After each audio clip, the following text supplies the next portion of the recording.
Mike Owens with Inside Fighting here, joined tonight by Jared Gordon. It's a very dark and a very gloomy Manchester evening, but we're here. Jared, how are things, my man? Sure is, and just like I expected it to be. It feels like we're in London or we're in England, yeah. London or Manchester? I know you've been to both on this trip. Which one do you prefer? I mean, both places have been great. Everyone is super nice and accommodating. London obviously has more to see. We try to fit everything we could in 3-4 days, me and my wife. But Manchester's been great. The food is good. The people are really nice, so I'm enjoying myself. I have to ask about the last fight. A very controversial split decision. How do you reflect on your Dude, it's like, when it happened with Paddy, it was really upsetting too, obviously. But I was like, whatever, it is, it happens. And so for it to happen a second time was just like really, it's like so weird because like all the anticipation, you fight, the fight's over, you're like, oh, I won. And then for them to like give it to the other guy again, it was just like, I go backstage and I'm like, what am I doing wrong? I know I won, the fans know I won again, so it's like, I just hope that the UFC also sees that, and I'm sure they do. So I just need to have faith that there's like some bigger plan, I asked this question respectfully, but I remember I was in Extreme Couture the Monday after Chris Curtis lost to Brendan Allen, and Eric Nixick, the head coach of Extreme, was talking about optics and how sometimes you need to let the judges show that you're winning more than actually landing significant strikes, if that makes sense. Is that maybe an issue, or do you just think it's just a case of bad judging in the Paddy and obviously the last one? I mean, I don't know if it was a hometown crowd thing. I was fighting a Muslim guy in Saudi Arabia, or like just incompetence on the judges' parts. I really don't know, bro. And like, I don't want to chalk it up to one thing because it's like, you need to have faith in the system, right? You need to have faith and like you need to trust the process. So I just feel like I'm giving it to God. That's really all I can do at this point. I can't change anything. So yeah.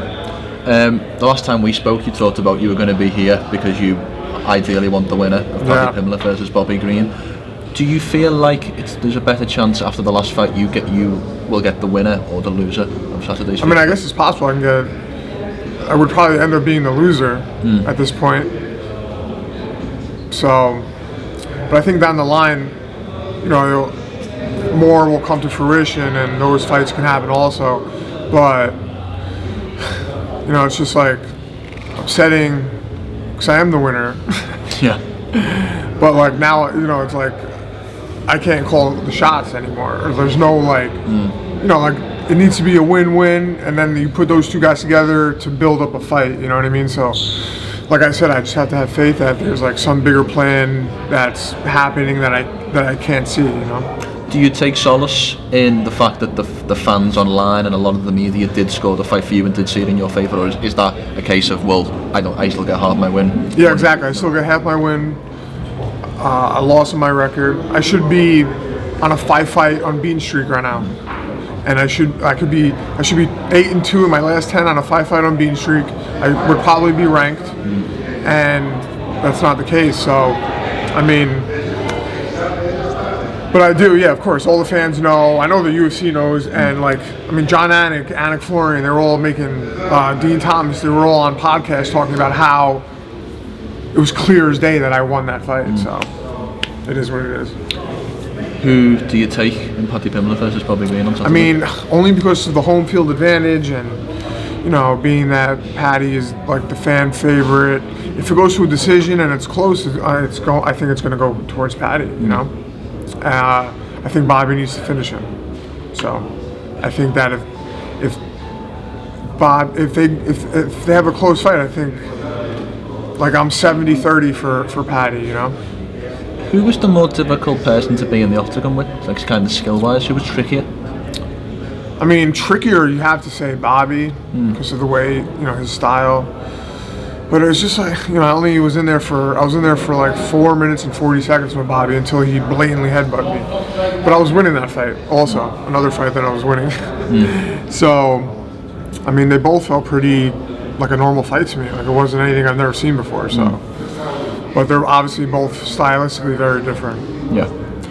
You're also here with another purpose, and that I presumably is being Leon Edwards in some training sessions at some point. I mean, I know you have very different styles in some ways, but how is Belal's preparation going for Saturday night? Obviously a big moment for you, for him, and obviously for your wider team. Yeah, he's doing great.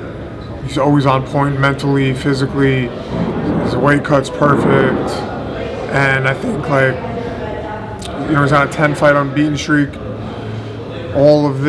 He's knocked down so many doors to get here, and I don't think anything's going to stop him. How do you see the fight playing out? I see Belal surprising him on the feet, and I think his pressure and the later rounds is what's going to separate them. And Belal always does better in the later rounds, where Leon tends to fade.